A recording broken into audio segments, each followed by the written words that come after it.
Aquí está Baruch y la lección de hoy. What you believe about creation Tus creencias acerca de la creación afectarán todos los aspectos de tu teología. ¿Por qué lo digo? Porque al examinar el libro de Génesis, vemos una conexión entre la manera en que Dios creó al mundo y su palabra. Así que, si dudamos de su palabra, no vamos a entender la creación. Y si ponemos en duda la manera en que Dios creó las cosas, es decir, la manera en que la Escritura nos revela la creación, si dudamos de eso, dudaremos de su palabra. Y siempre que dejemos de aplicar su palabra en nuestra vida, siempre que elegimos no someternos a ella, a reconocer su autoridad en todo aspecto de nuestra vida, ¿qué sucede? Los propósitos de Dios, su voluntad, no serán realizados en nuestra vida ni a través de nuestra vida. Y esa es una pena, porque solo cuando estamos en la voluntad de Dios, conoceremos su intimidad y experimentaremos su bendición, sus promesas. Solo así podremos conocer el gozo del Señor y tener esa alegría, esa paz, todas esas cosas que nuestra alma anhela internamente. Verán, hay una relación entre la voluntad de Dios y el estado de satisfacción del ser humano. Poder alcanzar un estado en el cual realmente podamos exaltar, adorar y alabar a nuestro Señor. De modo que si alguien le resta legitimidad al relato de la creación de la Escritura, esa persona intenta destruir la fe, la habilidad que tenemos de conocer, experimentar y servir a Dios y de poder recibir esas cosas que Dios quiere que tengamos. Bien, la semana pasada iniciamos un estudio del libro de Génesis y ahora estamos listos para ir a Génesis capítulo 1, verso 6. Y quisiera pedirles que tengamos precaución y tracemos correctamente la palabra de Dios. Tristemente, mucha gente permite que la ciencia afecte su modo de ver las Escrituras. Y hay muchos maestros bíblicos muy populares que están tendiendo cada vez más a querer reconciliar las Escrituras con la ciencia. Y ese es un grave error. ¿Por qué? Bueno, si saben algo sobre la ciencia, sabrán que la ciencia está cambiando constantemente. Algo que se consideraba como un hecho científico hace 10 años, bueno, eso era así hace 10 años o hace 20 años, pero la ciencia está evolucionando constantemente. La ciencia lo que hace es aprender. Así que lo que hoy es un hecho científico, dentro de 20 o 50 años dejará de ser factual, vendrá algo que lo reemplazará. ¿Y por qué querríamos estar bajo la autoridad de eso que a menudo es incorrecto, eso que está en el proceso de ser corregido o modificado? ¿Por qué no someterse a la verdad misma de Dios? Y hoy podemos ver que la ciencia, a medida que crece, madura y aprende, encontramos que los cambios en la ciencia están, de hecho, van apuntando a respaldar la revelación de Dios de la creación. Había cosas que la gente no creía hace 50 años sobre la creación por supuestos hechos científicos. Ahora están descubriendo cosas que no deslegitiman lo que enseña el libro de Génesis, sino que lo respaldan. Y hoy quiero darles un ejemplo muy importante de eso, que destruye totalmente la teoría de la evolución de Darwin. Y los que siguieron tomando esa misma dirección y el mismo error que él cometió. Veremos que hoy en día la ciencia lo rechaza.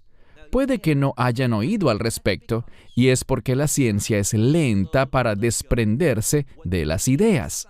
Lo que las mentes científicas pioneras dicen en referencia a la creación, a veces tarda muchos años en llegar hasta las grandes escuelas, las preparatorias y las universidades. Y vemos también que, como la evolución había sido la herramienta favorita de los que odian a Dios, de los que le restan legitimidad a la Escritura, no soltarán eso todavía hasta no hallar algo que lo reemplace. Y el problema es que la ciencia no les está ofreciendo eso. La ciencia no se los está proporcionando. En lugar de eso, la ciencia está confirmando lo que vemos en el libro de Génesis. Y les daré, como dije, un gran ejemplo de eso en pocos minutos. Bien, toma tu Biblia y ve conmigo a Génesis 1, verso 6. La semana pasada completamos el primer día de la creación, que es literalmente un día. No el primer día, sino un día. Y en este mensaje veremos los días 2 y 3. Comencemos en el verso 6. Y Dios habló, Yehi Raquía, que significa que sea. Y quiero que le prestemos mucha atención al significado de la palabra raquía. En algunas traducciones al español aparece la palabra firmamento, pero básicamente se refiere a la bóveda celeste en su sentido más amplio. En algunas Biblias se usa la palabra cielos, y eso está bien siempre que entendamos que, cuando estamos viendo la creación, no necesariamente estamos hablando de los cielos, de esa otra dimensión donde mora Dios. Recuerden lo que enseñan los rabinos. Cuando ellos hablan del templo, siempre hacen la distinción, que la vemos también en el libro de Hebreos, por ejemplo, entre el templo que estaba en Jerusalén y el templo que está allá arriba, en los cielos, donde se encuentra el trono de Dios. Hoy no estamos hablando de eso, estamos hablando del firmamento, el lugar donde vuelan los pájaros, donde vuelan los aviones, todo ese espacio de arriba. Bien, leemos en el verso 6. Y Dios dijo, haya un raquía, un firmamento o bóveda celeste en medio de las aguas. Ahora bien, el agua es muy importante dentro de la creación de Dios. Existe una relación entre las aguas y la creación. Y la razón por la que los rabinos destacan este elemento del agua, la razón por la que Dios la puso allí, cree en ellos, y yo creo que están en lo cierto, es que el agua siempre se relaciona con vida, a veces con bendición o con una vida bendecida, pero en general el agua y la vida van juntas. Sabemos, por ejemplo, que no podemos vivir sin el agua por mucho tiempo. La sociedad no podría subsistir. Así que vemos que en el fundamento mismo del relato de la creación de Dios está la importancia del agua. Sigamos leyendo el verso 6. Y Dios dijo, haya un firmamento en medio de las aguas. Aguas siempre está en plural en el idioma hebreo. Puede tener un significado en singular o en este caso en plural. Y encontramos que estamos hablando de la creación de una forma que es diferente a lo que vemos hoy. Porque Dios dispuso este mundo según su orden en un estado que reflejara su voluntad después de 6 días de creación. Y ahora estamos apenas en el segundo día, así que hubo un cambio en esa condición en comparación con lo que habrá al final de los 6 días de la creación. Y en ese momento, es decir, al segundo día, vemos que había agua. Y Dios hizo algo. Él hizo una separación, una distinción entre lo que será llamado las aguas superiores y las aguas inferiores. ¿Eso se entiende y tiene mucho sentido? No, pero tiene lógica. Hay aguas inferiores como los mares, océanos, lagos, ríos, lagunas y todo eso, al agua que está en la tierra. A eso se está refiriendo. Y también hay agua en los cielos. ¿Dónde vemos eso? En las lluvias. Así que no hay nada aquí fuera de orden. Nada es incorrecto. Todo lo que dice es factual. Dice aquí que Él puso un firmamento. ¿Y qué va a hacer ese firmamento? Sigamos leyendo el verso 6. Vayehi Mavdil ben Maim le Maim. Y se hizo una distinción o una separación entre aguas y aguas, las aguas superiores y las inferiores. Aún no nos topamos con esas definiciones, pero pronto veremos las aguas superiores e inferiores.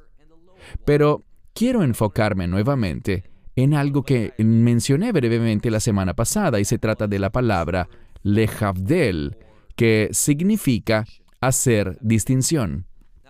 ¿Por qué eso es importante? Porque es solo a través de la creación de Dios, la cual es resultado de su palabra, que podemos ver la distinción. Y esa distinción es muy importante, ya que si no podemos reconocer esas distinciones, no haremos elecciones sabias. ¿Y qué hizo que estas distinciones existieran? Su palabra. Es a través de su palabra que podemos hacer distinciones, es decir, ejercer discernimiento en nuestra vida. Y ese es uno de los significados de la historia de la creación. Debemos prestarle atención no solo para entender cómo se hizo la creación, sino también para saber cómo debemos responder dentro de y a la creación, haciendo esa distinción entre lo correcto y lo incorrecto, lo bueno y lo malo. Y eso es justamente uno de los mensajes subyacentes de este relato de la creación. Así que cuando le restas legitimidad, rechazas o dudas de la creación de Dios, ¿qué sucederá?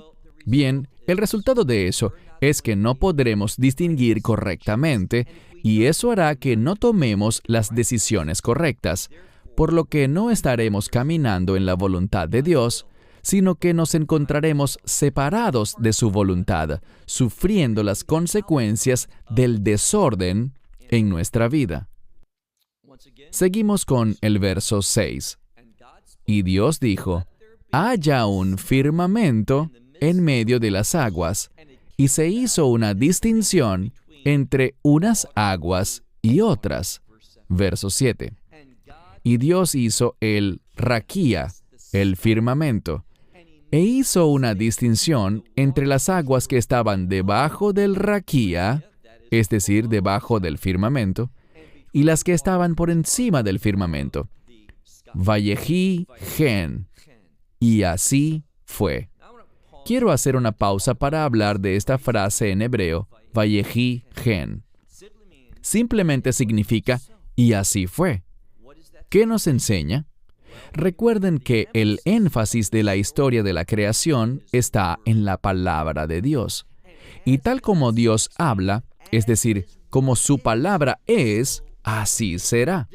Esto es para decirnos que cuando miramos esta creación, vemos orden, vemos que las cosas que Dios dijo son una realidad. Eso es discernible para nosotros. Nosotros podemos llegar a la conclusión correcta. Eso es lo que la Escritura quiere que hagamos. Ese es el propósito del relato de la creación. Si la palabra de Dios hizo que existiera esta creación, entonces la palabra de Dios hará que exista lo que los rabinos llaman la segunda creación. Y los profetas hacen alusión a eso. ¿Qué es la segunda creación? El reino de Dios. La creación de Dios se hizo manifiesta a través de su palabra, y el reino de Dios se hará manifiesto a través de su palabra. Del mismo modo, podemos mirar la creación y decir, sí, la palabra de Dios es veraz. Podemos mirar esas promesas sobre el reino y saber, sí, eso es verdad. Podemos aferrarnos a eso y podemos vivir conforme a eso, y Vayehi gen, así será. Todo esto busca hablarnos de la fidelidad y credibilidad de Dios, es decir, que podemos confiar, depender de Él. Su creación nos enseña eso. Pasemos ahora al verso 8. Y Dios llamó al raquía cielos. Él llamó al firmamento por ese término que suele traducirse como cielos, pero nuevamente, no estamos hablando del lugar donde está el trono de Dios, la morada de Dios. Sabemos que, en un sentido, Dios es omnipresente, Él está en todas partes, pero no estamos hablando de ese lugar especial que la Escritura nos revela como la morada de Dios, sino que estamos hablando del firmamento, del cielo natural. Sea que hablemos de aquí abajo o allá arriba, estamos hablando del firmamento en un sentido muy amplio. Bien, Dios llamó al firmamento cielos, Vayehi erev, Vayehi boker yom sheni, y atardeció y amaneció el segundo día. Veamos este término, el segundo día. Les mencioné que al final del verso 3 dice Yom Echad, un día. El propósito de esa frase, un día, pues no dice el primer día, es darnos un entendimiento, darnos una definición de lo que es el día, una tarde y una mañana. Pero aquí no dice 2 días, como para decir, esto me tomó 2 días para hacerlo. Hice una parte el martes y otra el domingo siguiente, en 2 días. Verán, la frase 2 días no nos indica cuándo fueron esos 2 días, solo dice que transcurrió cierto tiempo, no la conexión entre esos 2 periodos de tiempo. Así que Dios, de manera muy singular, con toda la intención y para darnos revelación, escogió la frase Yom Sheni, que significa el segundo día, para decirnos que eso sucedió inmediatamente después, una tarde y una mañana. Pero hay algunas personas que quieren interpretar eso así. Bueno, una tarde en aquel entonces y una tarde en la actualidad no duran el mismo tiempo.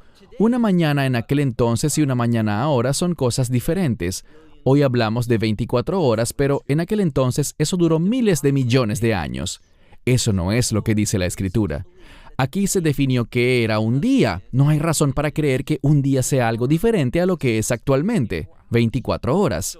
Dios está hablando y nos dice con la frase Yom Sheni que es el día que vino inmediatamente después. No estamos hablando de 6 épocas distintas en el tiempo que podrían comprender miles de millones de años, sino de 6 días, uno detrás del otro, en forma inmediata. Pasemos ahora al verso 9. Y Dios dijo, y se usó el término Yikavu, que viene de una palabra hebrea que significa tener esperanza. Tú dirás, pero en mi Biblia dice reúnanse, júntense. Y es cierto, hay una conexión entre reunirse, juntarse y la esperanza. ¿Cuál es esa conexión? La esperanza existe cuando nos reunimos, cuando juntamos la palabra de Dios, las promesas de la Escritura, y cuando reunimos eso y vemos lo que Dios ha dicho, esto nos da una expectativa correcta, es decir, una esperanza. No hay nada incierto, no hay dudas aquí. Es simplemente una cuestión de tiempo. Y su palabra, la palabra de Dios, nos da información acerca de cuándo estas cosas serán realizadas. Aquí Dios está usando una palabra que, aunque en un sentido significa reunir, está relacionada con la esperanza. La esperanza es el resultado de la voluntad de Dios, es el cumplimiento de las promesas de Dios. Y vemos cómo se nos muestra esto en este relato de la creación. Sigamos con el verso 9. Y Dios dijo, reúnanse las aguas debajo del cielo. Así que no estamos hablando de las aguas que están por encima del Raquía o Shamayim, sino que estamos hablando de las aguas Mitachat le Raquía o Mitachat le Shamayim, debajo del cielo. Así que nos referimos a las aguas que están sobre la tierra. Pero la tierra ni siquiera ha tomado forma todavía. La tierra en este momento es un bastión de Ma'im o aguas juntas. ¿Y qué dice aquí? Él quiere hacer un cambio. Y Dios dijo, reúnanse las aguas. ¿Cuáles aguas? Debajo del cielo, en un solo lugar. El término que sale aquí es Makom Echad. El término Makom, que quiere decir lugar, puede referirse a Dios, porque Dios es omnipresente. Y el número Echad, 1, también puede referirse a Dios. Las cosas están siendo puestas en la posición de Dios, donde Dios quiere que estén. Y solo entonces es que Dios dice, y vio Dios que era bueno. Hay algo que resalta aquí. Solo en ese día en que estamos ahora, ya se terminó el segundo día, así que estamos en el tercer día. Está 2 veces, Pamain Kitov. 2 veces veremos la frase que era bueno. Y esto hace que el tercer día sea único. ¿Y cuál es ese aspecto que lo hace único? Que las cosas están siendo puestas en su lugar correcto. El agua es un ejemplo de eso. El agua simboliza la vida. Así que solo cuando nuestra vida es puesta en el lugar correcto con Dios, Makom Ejad, un solo lugar, y esas dos palabras se relacionan con Dios de manera muy particular en otros pasajes de la Escritura. Solo cuando nuestra vida es puesta en ese lugar con Dios, esta será buena. ¿Y qué sucede luego? Sigamos leyendo el verso 9. Y la Yabashá, Ha-Yabashá, es un término que en hebreo significa continente en hebreo moderno, pero estamos hablando de la tierra seca. Dice entonces en el verso 9, y la Yabashá, la tierra seca, se manifestó. Es importante ver que no dice que fue o empezó a existir, aunque todo eso es cierto, pero hay un cambio en el lenguaje y cada vez que hay un cambio en el lenguaje es con la finalidad de dar revelación. Dios quiere que nos demos cuenta de algo. Cuando las cosas se ponen en su lugar, hay revelación. ¿No sabes qué hacer con tu vida? ¿No entiendes por qué estás pasando por eso, por ese problema? ¿Qué solución tendrá? ¿Qué quiere Dios de ti? ¿Qué te está llamando a hacer? Para todas estas cosas, lo que tienes que hacer es someterte a su palabra, ponerte en el lugar donde Dios quiere que estés, porque en su voluntad hay revelación. Eso es lo que trata de decirnos esta historia. Uso la palabra historia, pero quizá un mejor término es relato. Esto es histórico. Nada de esto es legendario o mítico. No es un cuento para ilustrar algo. Esto es una verdad histórica. Pero esta verdad histórica encierra en ella un propósito: enseñarnos unos principios para vivir de manera justa. Bien, verso 9. Y Dios dijo, reúnanse las aguas debajo del cielo en un solo lugar. Y hubo una manifestación, hubo la aparición de la tierra seca. Y fue así. Así sucedió. Verso 10. Y Dios llamó la Yabashá, el continente, lo llamó tierra o suelo. Es la misma palabra, tierra o suelo. Esto nos está hablando de la tierra como planeta, la cual está formada de agua y tierra seca. Pero primero habla de que las aguas se movieron con el propósito de que hubiera una manifestación, para que apareciera la tierra seca. ¿Por qué? Porque es allí donde habitaremos. Es solo después de que habla de la tierra que Él dice algo diferente. Sigamos leyendo. Dice que Dios hizo algo. Dice, y Él llamó a la parte seca tierra, y en el lugar donde se reunieron las aguas, que en hebreo se lee como Ul Mikveh Hamaim, debemos hacer una pausa aquí porque ese lugar donde se reunieron las aguas es la palabra hebrea Mikveh. Normalmente los mesiánicos que hablan inglés lo pronuncian como mikvah. No es mikvah, es la palabra mikveh. Es el lugar donde se reúnen las aguas. También es el lugar donde se hace la inmersión en el judaísmo. Así que la palabra mikveh podríamos traducirla como un término bautismal, un lugar para inmersión. Pero en este caso no estamos hablando de eso, sino que hablamos de las aguas reuniéndose también en el lugar donde Dios quiere que estén. ¿Y qué más dice? Él llamó a eso Yamim, que viene de la misma palabra hebrea para aguas, pero hay algo interesante. Esta palabra es Yam en plural. ¿Qué es Yam? Yam es un cuerpo acuífero. Solemos traducir la palabra Yam como mar. Así que la palabra Yamim está en plural, pero es muy particular porque tiene también la palabra aguas en hebreo, pero la raíz es Yam. Yam es cualquier cuerpo acuífero. Tenemos la palabra hebrea Agam, que significa lago, pero a veces un lago puede ser llamado Yam. Es un término general. Aquí está en plural, Yamim. Así que hablamos de todos los cuerpos acuíferos debajo de los cielos. Ahora, la tierra ha tomado su forma ya. La palabra de Dios nos dice que ahora está conformada por la parte continental y las aguas. Y esa es una definición científica. ¿Qué es el planeta Tierra? Continentes y aguas. Claro está que los continentes están conformados por muchos aspectos diferentes, partículas y tipos, pero hablando en forma general, son continentes y aguas. Sigamos leyendo, hay algo muy interesante. Después de hablar de continentes y aguas, dice, y Dios vio. Y esta es la primera vez que se menciona en el tercer día, Vayar Elohim Kitov, y Dios vio que era bueno. Hay una conexión entre este planeta Tierra y la voluntad de Dios. No hay otro planeta, y claro que hay otros cuerpos celestes, pero en la revelación de Dios, este planeta está conectado de manera única con su voluntad y con lo que Dios quiere que se produzca para que su reino sea establecido. Verso 11.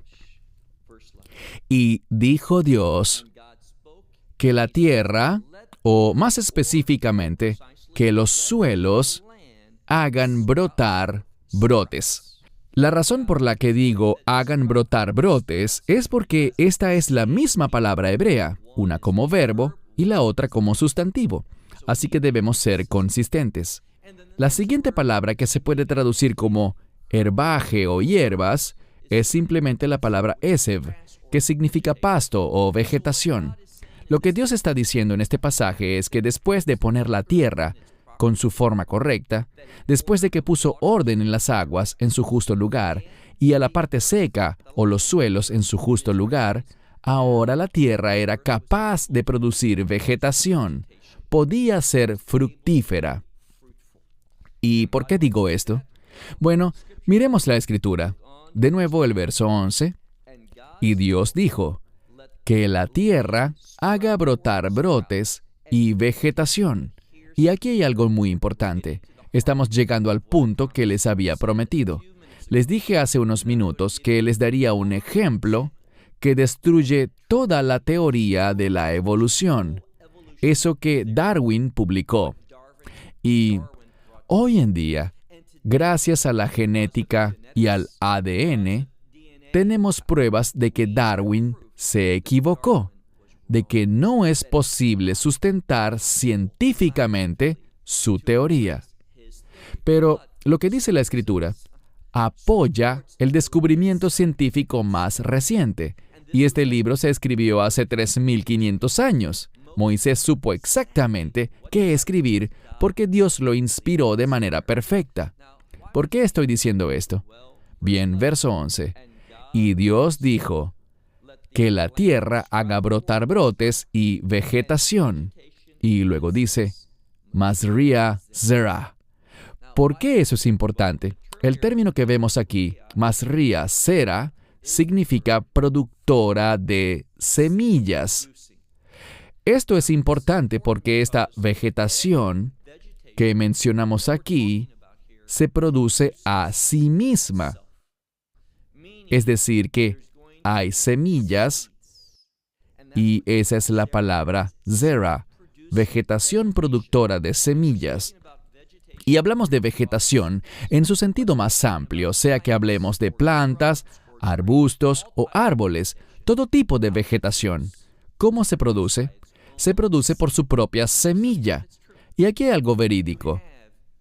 Si tienes un manzano, este solo produce semillas de manzano. No importa si dejas solos a los manzanos durante miles de millones de años, estos nunca producirán otra cosa que semillas de manzanos. La gente hoy en día hace experimentos con híbridos y todo tipo de cruces para producir nuevas especies o nuevos tipos de especies, o lo que sea. Pero en el mundo natural, sin intervención, eso no puede pasar. Los manzanos producen manzanas que tienen semillas de manzanas. Y un manzano únicamente será un manzano. Ahora bien, ¿puede haber variaciones entre los manzanos? Sí, puede haberlas. Pero siempre serán un tipo de manzano. Nunca verás a un manzano convertirse en un roble. Nunca verás a un roble convertirse en una palmera. Esas cosas no suceden aunque pasen miles de millones de años. Estas no provinieron de un mismo origen, otro que no sea Dios mismo, pues Él los creó. Pero ¿cómo los creó? Sigamos leyendo. Es bastante preciso. Estamos hablando de estos brotes, de esta vegetación o estos árboles. Dice, árboles frutales productores de semillas y da su fruto. Aquí lo tenemos, lemino, según su propia especie.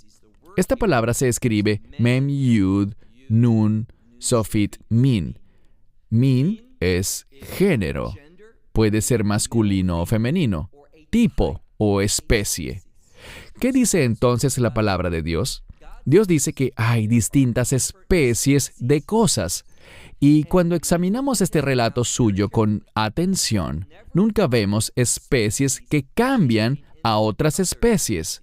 Estas se mantienen como son. Producen su propio tipo de semilla, su propio tipo de descendencia, la cual es de acuerdo a su tipo. Eso es lo que vamos a leer. ¿Y saben qué? Eso es exactamente lo que la genética y el ADN afirman hoy en día. No vemos que un gorila se convierta en otra cosa, por ejemplo, que se convierta en un gato.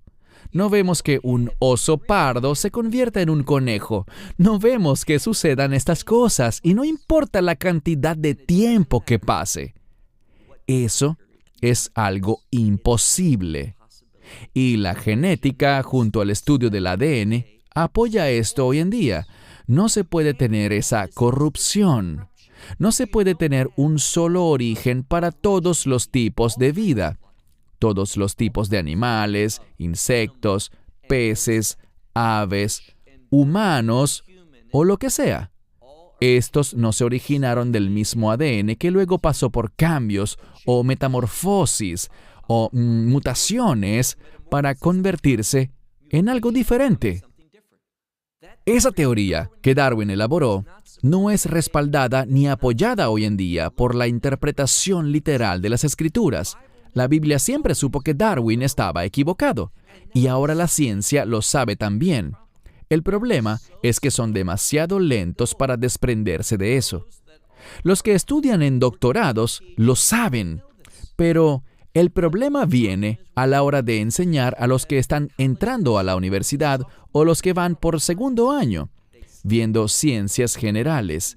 Siguen apegándose a las mentiras y falacias de la evolución, aun cuando ya saben que no es así, y les enseñan a los niños estas mentiras.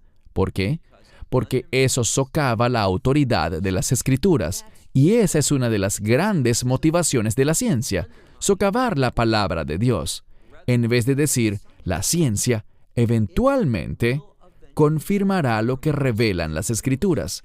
Y con el paso del tiempo, al mirar la historia de la ciencia en los últimos 200 años, vemos que ésta respalda cada vez más las Escrituras. Solo es cuestión de tiempo para que lo que está registrado aquí sea validado por la ciencia. Seguimos leyendo. Y Dios vio. Esta es la segunda vez que vemos esto. He aquí que era bueno. Y atardeció y amaneció el tercer día. Al analizar las Escrituras y comparamos el relato de la creación y vemos los descubrimientos científicos más recientes, encontramos que la ciencia no le resta legitimidad a la Escritura, sino que la respalda. Dios sabía, porque Él es el creador, que un manzano solo podía ser un manzano, que eso no podía cambiarse de forma naturalmente. El hombre puede intervenir y hacer injertos, híbridos y todas esas cosas, pero en la naturaleza eso no ocurre. ¿Cuál es el aspecto importante de esto? Después vamos a ver la creación del ser humano y veremos que Dios lo creó según su especie y su tipo femenino y masculino. Y del mismo modo, un hombre no puede convertirse en una mujer, ni una mujer puede convertirse en un hombre.